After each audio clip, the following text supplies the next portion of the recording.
10절에서 14절입니다. 창세기 2장 10절에서 14절까지 제가 읽겠습니다. 강이 에덴에서 흘러나와 동산을 적시고 거기서부터 갈라져 네 근원이 되었으니 첫째 이름은 비손이라 금이 있는 하윌라 온 땅을 둘렀으며 그 땅의 금은 순금이요 그곳에는 베델리엄과 호마노도 있으며 둘째 강의 이름은 기혼이라 구스 온 땅을 둘렀고 셋째 강의 이름은 히데겔이라 아스루 동쪽으로 흘렀으며 넷째 강은 유브라 되더라. 여호와 하나님이 그 사람을 이끌어 에덴 동산에 두어 그 산을 경작하며 지키게 하시고 여호와 하나님이 그 사람에게 명하여 이르시되 동산 각종 나무의 실과는 네가 임의로 먹되 이렇게 하며 에덴에다가 이제 아담을 두었다 이렇게 말씀으로 시작을 합니다. 지난주는 하나님의 창조물 또 하나님의 만드신 모든 것들이 인간의 과학으로 또 어떻게 나름대로 추론을 하고 짐작을 하는가라고 하는 것을 과학의 힘으로 살펴보았습니다. 그럼에도 불구하고 과학은 이제 한계가 있고 물론 과학은 나름대로의 어떤 그 설을 넘어서 이론을 가지고 조직적으로 이렇게 지시하고 치밀한 어떤 계산 방법으로 무엇인가를 나타내려고 애를 쓰지만 궁극적으로 과학은 어떤 현상만 말할 뿐이지 그 현상을 벗어난 근본이나 본질에 대해서는 사실 말하지 못합니다. 물론 성경을 보는 저도 본질을 말하지는 못해요. 하나님이 창조하셨고 하나님의 사랑이 이렇다. 물론 하나님의 사랑이 본질이지만 그 하나님을 말씀하는 것 말고는 내가 그 본질을 안다라고 할 수 있는 것은 사실은 하나도 없습니다.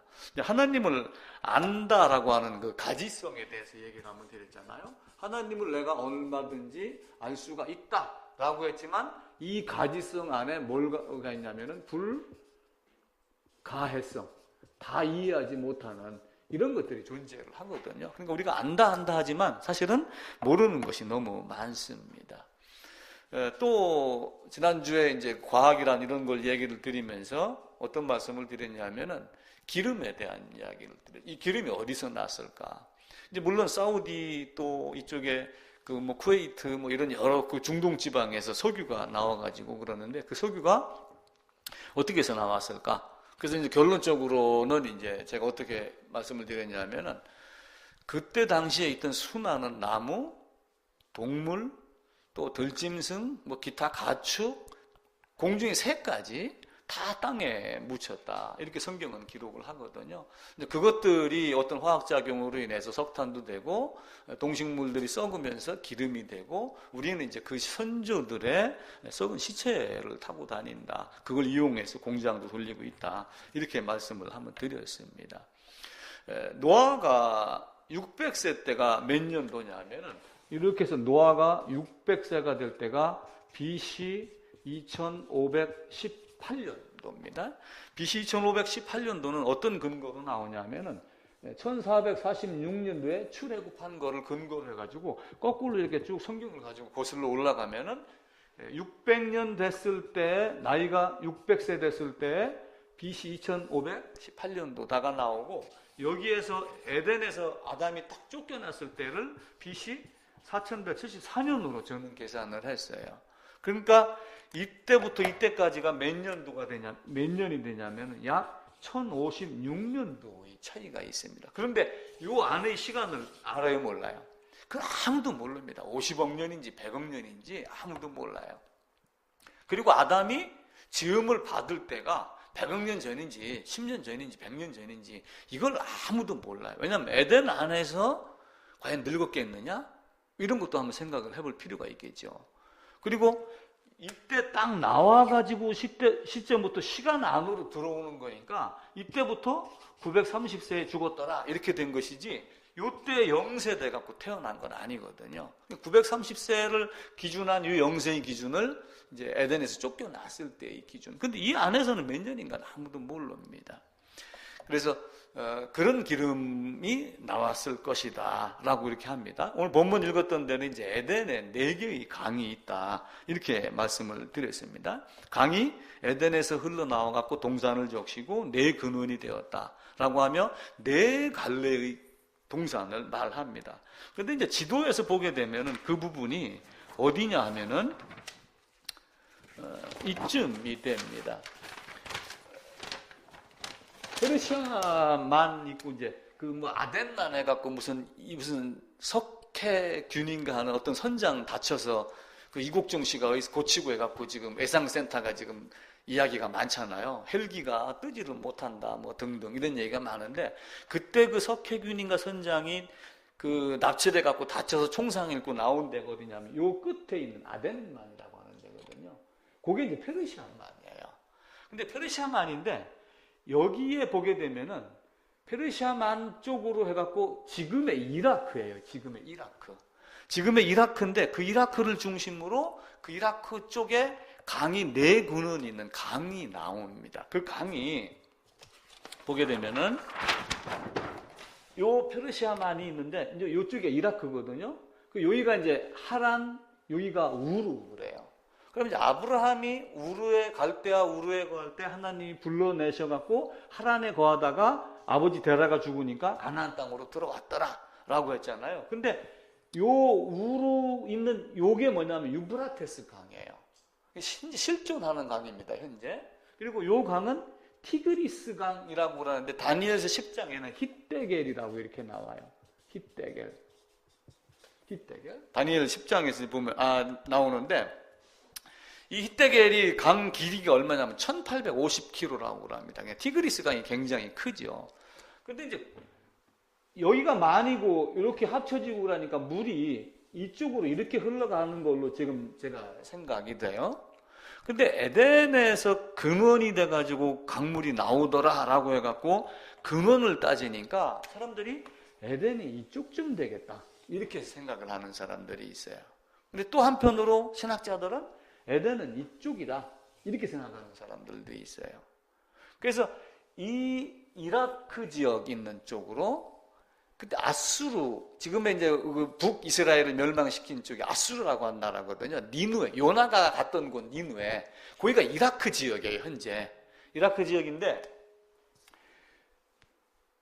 이게 이제 이쪽이다라고 사실은 말하기가 참 애매모호합니다. 그래서 강이 근원이다 그러니까 이쪽 아니면 이쪽 아니면 전체를 볼까? 우리가 이제 에덴 동산 그러니까 자꾸 뒷동산 같은 생각이 들잖아요. 근데 그 뒷동산이 아니라 기름진 해갖고 그 메소포타미아의 그 초승달 지역 해가지고 여기가 이제 기름진 지역이라고 역사책에서는 그렇게 나와요. 그래서 이 근방 전체가 아마 에덴이 아닐까 이런 생각을 해보게 됩니다. 근데 이라크가 있고 이란이 옆에 있거든요. 이라크가 있고 여기가 터키입니다. 그러니까 이스라엘은 이 지역이에요. 이스라엘 밑에 요르단이 있습니다. 그러니까 우리나라에서 기독교 유적지 순례를 가면은 비행기를 타고 이집트에 주로 내려요. 이집트에서 내려가지고 여기서 구경을 하고 어디로 건너가냐면은 요 국경을 딱 넘어가서 이스라엘로 넘어가요. 근데 여기는 사막이고 여기는 국경선을 딱 넘으면 나무를 엄청나게 심어놨어요. 그래서 야 같은 사막인데도 이렇게 차이가 나는구나. 그 포도밭 같은 데 보면 크느다란 호수해갖고 물방울 똑똑똑 떨어지는 거 이스라엘 전역에 깔려 있더라고요. 나무가 있는 곳에는 다 있더라고요. 근데 여기서 이렇게 갔다가 요르단 이쪽으로 가가지고 느보산에서 이렇게 건너오는 사람들이 있고 비행 일정하고 뭐가 안 맞아갖고 사해 쪽에서 느보산 바람만 보고 요르단 쪽을 건너가지 못하고 오는 경우도 있어요. 그러니까 이스라엘 사해 있고 한 요단강 있는 건너편에가 모세가 느보산에서 쳐다봤던 그쪽이 지금 요르단이라고 하는 지역이거든요. 그리고 이제 그 옆에가 이라크 그리고 요 위에가 터키 여기가 레바논인가 아마 그럴 겁니다. 그런데 이제 터키에 보게 되면은 아라라산이 터키 쪽에 있다라고 하는데 요 위에가 아르메니아라고 하는 나라예요. 근데 어떤 사람들은 에덴이 요 아르메니아 산맥 어디쯤에 있을 것이다 이렇게 추정을 합니다. 근데 어딘가는 정확히는 몰라요. 왜 그러냐면은 홍수가 나갖고 지각 변동이 생겼잖아요. 지난주 얘기를 드렸던 그 백엔너 해갖고 대륙 이동설, 벨렉 이렇게 있기 때문에 이게 쭉쭉쭉쭉 쪼개졌거든요. 물론 이쪽은 붙어있기 때문에 큰 차이가 없다라고 그러지만 지금 가지고 명확하게 어디다라고 이야기할 수는 없다. 근데 이제 탐험가들은 아라랏산에 배가 머물렀는데 아라랏산이 터키 이쪽이다 해가지고 이제 그 얼음 벽을 올라가서 얼음 속에서 큰 배가 묻혀있는 사진도 찍어오고 지금 그렇게 했습니다. 이제 그런 정도는 이미 이제 나와 있는 거예요. 그래서 내 근원이 어디냐라고 하는데 사실은 강이 4개가 있잖아요. 우리 창세기에서 읽었듯이. 그런데 비손하고 기호는 지금 어딘가를 찾지를 못합니다. 강이 없어졌어요. 유프라테스하고 티그리스 강만 지금 남아 있어요. 그런데 어떤 게 하나가 또 있냐면은 우주 왕복선 콜럼비아호가 미국의 콜럼비아가 레이더로 위성 사진 찍잖아요. 찍는데 아라비아 사막에 이 사우디아라비아인데 지금 제가 이제 파란색으로 약간 표시만 했는데 이쪽에 큰 강줄기가 사막 속에 묻혀 있다. 이렇게 추정을 하는 사진을 발견을 했습니다. 그게 87년 6월 22일에 경향신문에 나왔어요. 한 20, 30년 전 이야기죠. 그렇게 하면 그 길이가 한 50km 정도 되는, 그러니까 이 사우디아라비아 사막 여기도 예전에는 비옥한 땅이었다 라고 이렇게 볼 수 있다라고 하는 거죠. 모든 문화가 사실은 강 중심으로, 물 중심으로 되어 있잖아요. 그러니까 여기서도 유프라테스, 티그리스 강 해갖고 이 뭉쳐진 이쪽에가 사실은 수메르 문명, 메소포타미아 문명 해가지고 이 문명이 발달하는 곳이거든요. 여기서부터 이게 이제 세계 최초의 문명이다 이렇게 얘기하는 메소포타미아 문명이 이 지역에서 발달을 한 거고, 그때 아브라함이 바벨탑이 무너지고 난 이후에 흩어지면서 아브라함이 머물렀던 곳이 어디냐면 우루 이쪽이거든요. 근데 여기가 이제 바벨론이라고 하는 지역이 되면서 당시에 또 훗날 최대 강국이 되는데, 그때 당시 이쪽에가 기름지고 하니까 힘 있는 사람들이 모였겠죠. 가장 기름진 땅으로 이쪽을 보는 거예요.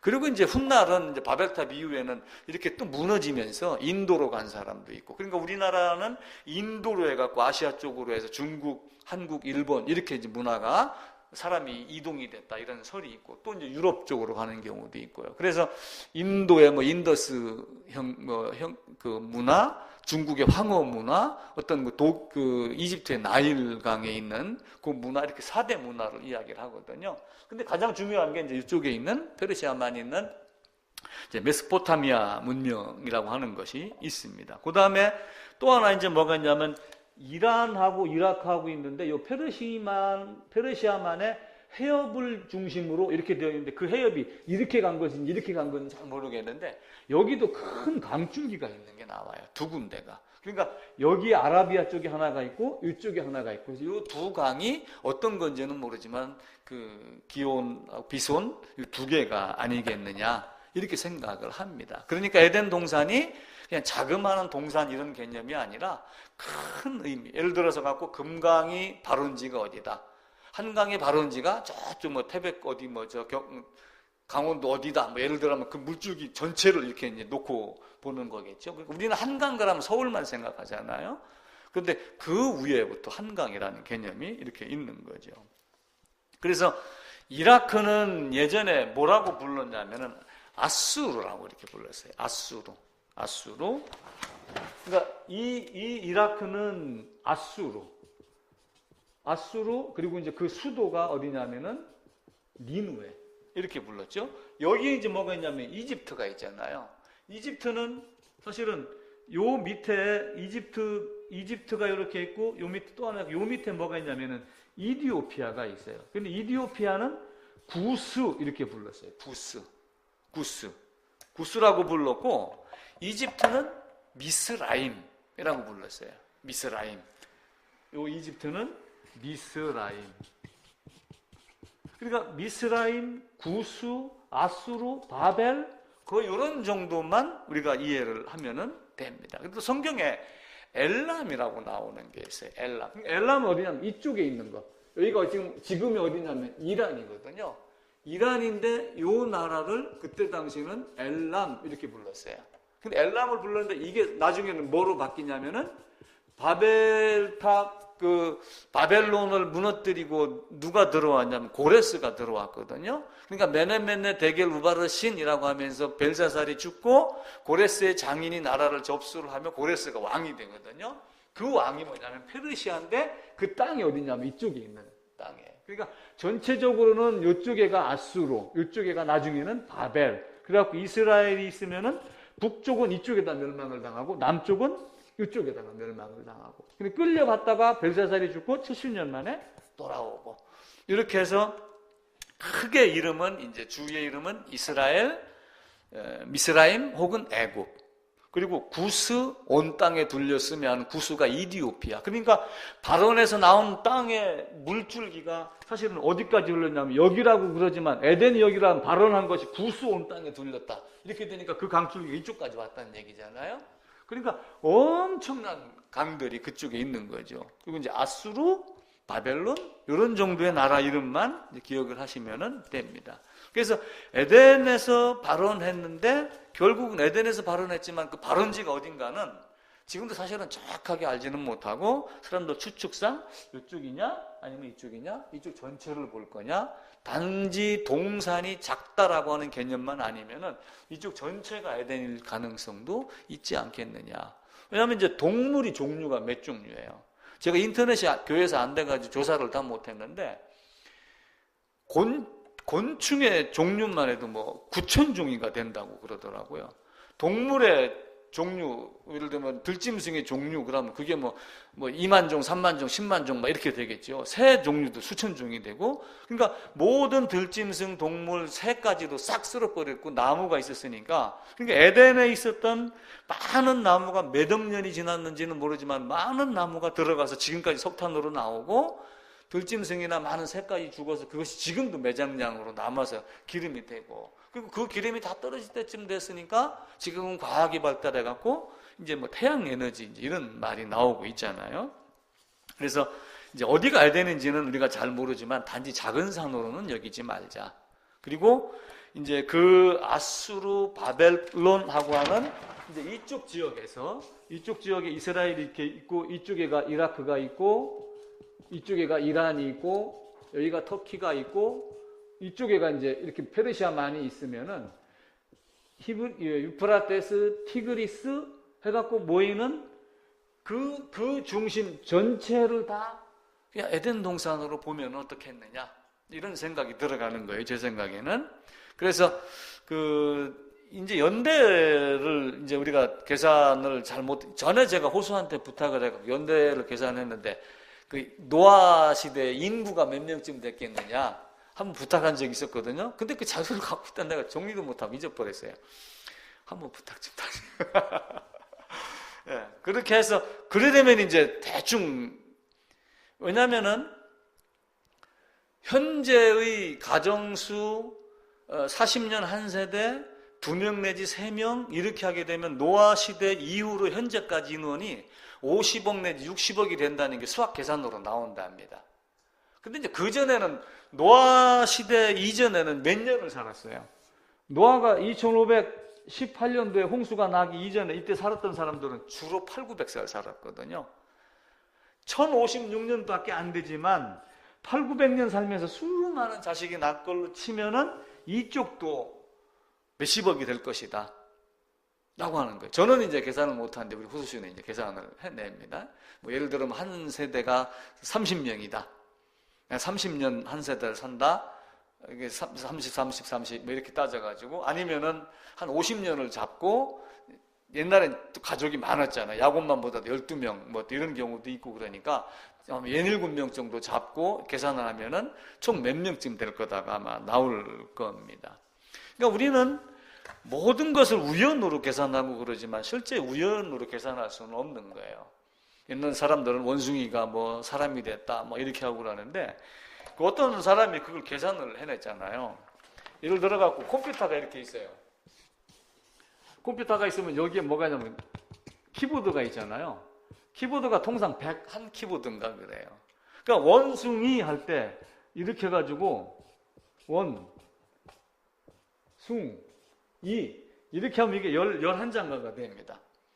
11자를 순서 하나 안 틀리고 딱딱딱딱 칠 수 있는 확률이 1초에 한 번씩 키보드를 두드린다라고 그러면은 이게 3조 5천억 년이 걸린답니다.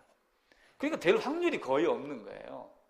원숭이가 101분의 1은 딱 이음자를 칠 수는 있어요. 근데 두 번의 우자를 친다는 확률은 101 키보드에 이게 9자 되는 여기 9자가 되죠. 하나, 둘, 셋, 넷, 다섯, 여섯, 일곱, 여덟, 9개. 11개가 아니고 9개네요. 그래갖고 9승인가를 하게 되면은 또 1초하고 이렇게 계산을 하면 이게 3조 5천억인가 된다고 그래요. 그러니까 거의 불확실한 거죠. 그래서 우리는 이제 이런 어떤 것을 그냥 우리의 추정으로 해서 지구의 나이가 몇 억 년이다 이렇게 하고 그러지만 실제로 이 에덴 안에서 아담이 나와가지고 930세에 죽은 이때부터 우리가 연대를 계산하는 거지. 이 연대는 아무도 모른다 라고 하는 거예요. 이제 과학자들이 어떤 걸 내놓지만 우리는 그걸 사실은 믿지를 않는 거죠. 두 날개로 날아다니는 새의 종류가 오늘 휴대폰으로 잠깐 검색을 하니까 9,000종이 된다고 그래요. 우리는 아는 게 뭐 참새, 독수리, 꽁 몇 개밖에 모르잖아요. 9,000종이에요. 들짐승도 얼마나 많겠어요. 근데 그 에덴에서 거하게 하는데 아담이 야 이리 와 해갖고 전부 들짐승이 이름을 지어줬잖아요. 그게 만약 몇십만 종이라고 생각을 해보세요. 이 안에 이 안에 다 거하지 않겠어요? 이 땅이 굉장히 넓지 않겠어요, 그죠? 굉장히 넓은 땅이라고 그렇게 생각을 합니다. 홍수 후에 지각 변동이 됐습니다. 그래서 어느 한쪽으로 간다라고는 생각을 하진 않아요. 단지 홍수 후에 셋째 날인가 그러죠. 물 한 군데로 모았다 그러니까 물을 한 군데로 모으고 드러난 것은 육지고 한 군데로 모은 것은 바다다 그래갖고 모세는 일대주 일대양, 지금은 5대주 6대양 이렇게 얘기를 하잖아요. 5대주 6대양이 아니라 1대주 1대양이라 나중에 땅이 갈라지기 시작을 해갖고 5대양 6대주가 되는 거예요 지금요. 그죠? 5대양 6대주. 제가 거꾸로 얘기를 드렸네요. 그래서 그 벨렉 땅을 밀고 이렇게 했는데 그게 무너지고 그렇게 하면서 이제 지각 변동이 생기고 벨렉 때문에 그 나뉘고 바벨탑 때문에 나뉘고 흩어지고 그러니까 노아 홍수 이후에 생육하여 번성하고 충만하라 이렇게 되어 있는데 충만하라는 무슨 뜻이냐면은 온 세상에 가득 채우라 그 얘기예요. 그 말을 다른 말로 하면 흩어지라 그 얘기거든요. 가인이 벌 받고서도 유리하는 자가 되라고 그랬는데 딱 멈췄잖아요. 그래갖고 또 징벌도 받고 그렇게 했잖아요. 그래서 이 흩어지고 하며 한 이 에덴 그 이전을 우리가 지나치게 생각하지는 말고 단지 저는 이제 우리 그 책 3과에도 그 내용이 나옵니다. 중요한 거는 에덴이 갖고 있는 의미가 무엇이냐. 땅이 여기다 뭐 이런 걸 떠나서 어느 지역인지는 정확하게 모르지만 지금 에덴이 우리에게 주는 것은 에덴은 하나님이 거했던 것. 하나님이 아담과 함께 있었던 것. 거기는 죄가 없는 것. 죄가 있는 자는 쫓겨난 것. 그러니까 죄가 없는 자만 들어가야 되는데 불칼로 지금 막고 있으니까 들어가지 못하잖아요. 그래서 아무나 들어갈 수 없는 것. 그래서 아무나 들어갈 수 없는 곳인데 성막을 통해서 뭘 가르쳐 주냐면 들어갈 수 있는 방법을 가르쳐 주고 만나는 장소를 만들어줘요. 그게 어디냐면 너와 내가 만날 곳 지성소. 그렇게 하면 결국은 에덴이 지성소의 의미를 가지고 있다. 죄가 없는 자가 거룩한 자가 들어가서 거룩하신 하나님과 함께 동산을 거닐 수 있는 것. 바로 그 새 예루살렘이 에덴이 아니냐. 그래서 이제 새 에덴이라는 교회도 있습니다. 그 무슨 목사가 하는 그분이 새 에덴 교회라고 이렇게 하고 있는데 에덴은 이제 그런 모습으로 갖고 있는 거죠. 그리고 이 땅에는 많은 사람들이 돌아갈 본향을 생각한다고 했던 그 히브리서에 있는 그 본향, 새 예루살렘, 하나님 나라, 에덴, 새 에덴 이런 개념으로 보면은 에덴의 위치는 이쪽에 있는 페르시아만 있는 이 근방이냐 아니면 강이 발원돼서 온 이 근방이냐는 우리에게는 큰 의미가 되지는 않습니다. 단지 에덴이 어디 있는가, 어떤 위치인가라고 하는 것만 우리가 생각을 하시면 됩니다. 단지 이제 또 하나 여기가 만약에 에덴이라고 가정을 했을 경우에 쫓겨났을 때 여기서 지금 뭘로 지키고 있다고 그랬어요? 불칼로 지키고 있다는 지난번에 한번 제가 설교를 한번 드렸는데 6과에 보니까 그 내용이 또 나오더라고요. 그래서 6과 할 때 그 내용을 다시 한번 설명을 드리도록 하겠습니다. 성경을 몇 군데 찾아보고 제가 여기다가 이제 기록을 할 테니까 혹시 메모가 필요하면은 메모를 하셔가지고 에레미야서 7장 13절, 2장 13절에 보게 되면은 생수의 근원이라고 하는 말이 나와요. 그러니까 이 생수의 근원을 사실은 그 히브리인들이 강을 건너왔던 하브루라고 하는 우르에서 강을 건넜던 유브라데스 강, 그리고 티그리스 강, 그 강의 발원이라고 하는 근원을 이야기를 하는 거죠. 에덴에 있는 근원. 그러면서 이사야서 49장 10절에는 샘의 근원이라고 하는 말이 나와요. 샘의 근원. 자, 이사야서 44장에 가게 되면은 어떤 말씀이 있냐면 이사야 44장 3절에 보면은 너희 목마른 자들아 나에게로 나와오라 라고 하면서 그 물이 무엇하는가를 나오죠. 그리고 창세기 1장에도 보면은 이제 궁창 위의 물, 궁창 아래의 물 이렇게 해놓고 궁창 아래의 물에게 네 물은 생물을 번성하게 하라 라고 하는 거 있잖아요. 시편 1편에도 보면은 어떤 말씀이 있어요? 2편, 3편에 보면은 복 있는 자들은 하며 저는 시냇가에 심긴 나무와 같으니 라고 하면 그 시냇가가 쫄쫄거리는 것이 아니라 강의 근원이라는 의미가 있거든요. 근데 내가 거기에 있느냐 없느냐 이걸 또 따지는 거예요. 또 요한복음 7장 37절 8절에서도 예수님이 무슨 얘기를 하냐면 요한복음 7장 37절 38절에도 보면은 너희 목마른 자들아 이렇게 하며 너희 목마른 자들아 내게로 나와라. 너희가 목마르면은 내게로 와서 마시라. 이 말씀을 하셔요. 그런데 그 말씀을 어디서 또 하냐면은 이사야서 55장 1절에서 또 그 말씀을 해요. 너희 목마른 자들아 와서 사 먹되 값없이 와서 사 먹어라. 라고 하면 목마른 자들에게 말을 합니다. 또 시편 36편 9절에 가게 되면은 생명의 원천이 주께 있사오니 생명의 원천이 주께 있사오니 그러니까 페르시아만 여기 있더라도 여기가 기름지게 하려면 근원에서 뭔가 나와줘야 되잖아요. 생명의 원천이 주께 있사오니 이렇게 하며 또 요한복음 14장에서 우리가 잘 알고 있는 대로 내가 곧 길이요 진리요 생명이니 이 말씀도 하죠. 또 요한복음 4장에 보면은 사마리아 수가성의 여인이 나오잖아요. 내가 물 좀 달라 그러니까 왜 유대인 여기 와서 물을 달라고 그러느냐? 그러니까 예수님이 무슨 말씀을 해요? 내가 네게 물을 달라고 하는 네가 누구인 줄 알았더라면 네가 나한테 물을 달라고 했을 것이다. 내가 주는 물은 영원토록 목마르지 아니하고 속에서 생수같이 나온다. 이 말을 해요. 나중에 이제 그 여인이 그걸 알고 자기 물동이를 버리잖아요. 자기 물동이 버린다는 게 사실은 재물 많은 청년이 재물 버린 거하고 똑같은 것이고 우리가 어떤 행위로 내 의식으로 뭔가 해야 되는 그 마음은 사실은 가상한 거예요. 근데 방법을 몰랐던 거죠. 그렇게 하던 걸 버리고 주님이 제시한 방법을 따라가는 거죠. 그런데 이제 스가랴서 한번 찾아봅시다. 스가랴서 구약성경으로 가가지고 스가랴 14장 8절입니다. 스가랴서 14장 8절.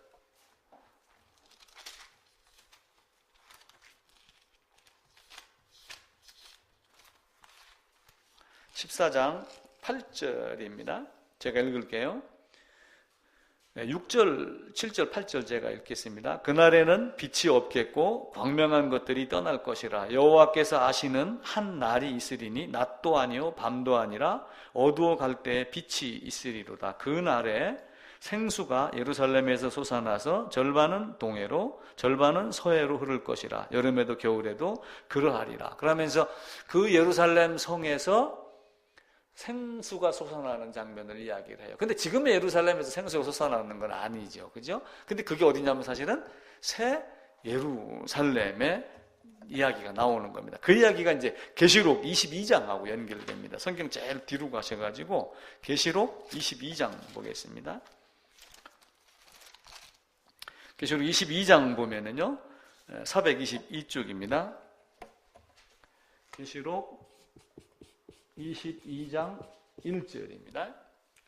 또 그가 수정같이 맑은 생명수의 강을 내게 보이니 하나님과 어린 양의 보좌로부터 나와서 길 가운데로 흐르더라 라고 하며 새 예루살렘에서 물이 나와가지고 솟는 장면이 나옵니다. 그래서 이 에덴에서 강이 발원하여 많은 문명을 일으켰고 또 그 강이 생명수가 되고 근원이 되고 원천이 되고 또 예수님이 말씀하시기를 내가 생명이 샘이고 라고 하는 또 너희가 나를 버린 것은 생명의 근원인 나를 버린 것하며 그래서 이제 그 벌 받는 이런 내용이 나오죠. 22장 12절에 제일 이제 성경 마지막 페이지입니다. 보라 내가 속히 오리니 내가 줄 상이 내게 있어 사람에게 그가 행한 대로 갚아주리라. 이렇게 하며 잠깐만요. 2절을 제가 잘못 읽었습니다. 길 가운데로 흐르다가 강 좌우에 생명나무가 있어 12가지 열매를 맺되 달마다 열매를 맺고 그 나무 잎사귀들은 만국을 치료하기 위하여 있더라. 강 좌우에 생명나무가 있고 많은 열매를 맺더라라고 하는 것이 아담이 머물렀던 에덴 동산의 상황하고 비슷한 상황이 됩니다. 그래서 첫 아담에게 머물렀다가 둘째 아담에게 옮겨진 자들이 새 예루살렘에 들어가서 이런 영광을 누리지 않겠느냐. 물론 행한 대로 갚아주겠다라고 12절에 말씀하지만 이것이 뭔지는 저는 잘 모릅니다.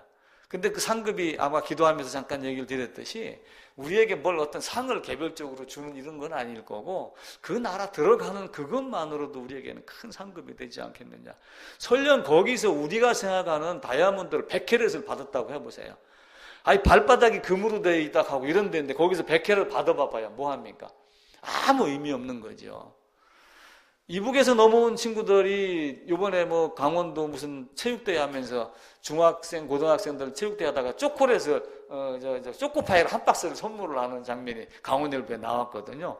그 아이들은 초코파이를 한 박스 받으면 굉장히 기쁠 겁니다. 근데 초코파이 공장에 다니는 사람에게 밖에서 사가지고 초코파이를 한 박스 주면은 그 기쁜가요? 아무것도 아니죠. 그래서 새 예루살렘에 들어가는 그 자체가 상급이 아닐까. 그리고 거기서 어쩌면은 또 나름대로의 어떤 그 등급이라고 하면 좀 곤란하지만 이전의 어떤 신앙의 상태에 따라서 기뻐하는 바가 다르지 않겠느냐. 막 그런 상급이지 않겠느냐라고 하는. 제가 아무리 열심히 목회를 해도 바울만 하겠어요? 바울이 받는 기쁨하고 베드로가 받는 기쁨에 저는 한참 뒤지겠죠. 아마 그런 상급이 아닐까. 저는 이제 그런 생각도 해보게 됩니다. 문제는 새 예루살렘에 들어가려면은 에덴에서는 아담이 쫓겨나기 전에는 죄가 없던 상태라고 했던 것 꼭 기억을 하셔야지 됩니다. 그래서 예수님이 이 땅에 오셨을 때 어떤 모습이었냐면 예수님은 죄가 있어요, 없어요? 예수님은 죄가 없다. 이것도 제가 몇 장 적어 놓을게요. 고린도후서 5장 21절에 가면은 그에게는 죄가 없다. 죄를 알지도 못한다. 고린도후서 5장 21절에 그렇게 이야기를 하고 요한 1서 3장 5절 그리고 히브리서 4장 15절 여기는 그에게는 죄가 없다 이렇게 말씀을 하셔요. 예수님은 죄를 알지도 못하고 예수님에게는 죄도 없고 그리고 베드로전서 2장 22절 24절 여기에는 예수님은 죄를 범하지도 않는다. 그 입에 거짓도 없다. 누가 나를 욕해도 맞대어서 욕을 하지 않는다. 누가 나를 어떻게 해도 내가 상대를 위협하지 않는다. 그 내용은 어디에 나와요? 이사야서 53장에 보면은 그 내용이 나오잖아요. 채찍에 맞고 그래도 그 흠모할 만 없는 분이 욕하고 대들지 아니하시고 그냥 어떤 양이 끌려가듯이 끌려갔던 그 모습을 말합니다. 히브리서 7장 26절, 히브리서 7장 26절에도 그 내용이 나옵니다. 이러한 대제사장은 우리에게 합당하니 거룩하고 악이 없고 더러움이 없고 죄인에게서 떠나 계시고 하늘보다 높이 되신 자다. 근데 이제 빌라도가 예수님을 심판할 때 죄 있다고 그랬어요? 없다고 그랬어요? 빌라도가 요한복음 19장에 가게 되면은 4절 나는 그에게서 죄를 찾지 못하였노라. 근데 빌라도가 단순하게 총독이라는 개념이 아니라 로마의 총독의 개념을 놓고 봤을 때 온 세상이 예수님에게 죄를 찾지 못했다. 이렇게 생각을 해도 아마 무방할 겁니다. 그러면서 계시록에는 오직 주만 거룩하다. 그래서 제사 드릴 때는 이게 다 어떤 내용이었어요? 죄가 있다 없다? 죄가 없다, 죄를 알지도 못한다, 죄를 짓지도 아니한다. 그 얘기예요. 근데 이 내용이 사실 어디하고 결부가 되냐면은 희생 제사를 드릴 때 흠 있는 양, 흠 없는 양. 흠 없는 양. 그러니까 유월절 때도 양을 10일 날 잡아가지고 14일까지 이렇게 지켜보는 거예요. 흠이 있나 없나. 흠이 없은 그 양을 14일 날 잡았다. 유월절 양이다. 예수님에게는. 에덴 동산은 이렇게 흠 없고 죄 없는 예수님 안에 있을 때만 들어간다. 에덴 동산은 죄 있는 자는 쫓겨난다. 이 개념으로 에덴 동산을 보고 에덴 동산의 위치는 그냥 페르시아만 그쪽이냐 아니면 그 위에 발언한 지역이냐 아니면은 막 전체를 다 생각해 볼까? 또 지각 변동이나 이런 것 때문에 그 위치를 정확히 알지는 못한다. 단지 신학적 의미로 에덴 동산의 의미, 에덴 동산 안에 거하는 자가 어떤 의미인가만 알면은 에덴 동산의 위치에 대해서는 큰 문제가 되지 않을 것이다. 그런 생각이고 그 에덴 동산이 훗날 우리에게는 새 예루살렘으로 연결이 될 것이다. 이런 생각이 들어갑니다.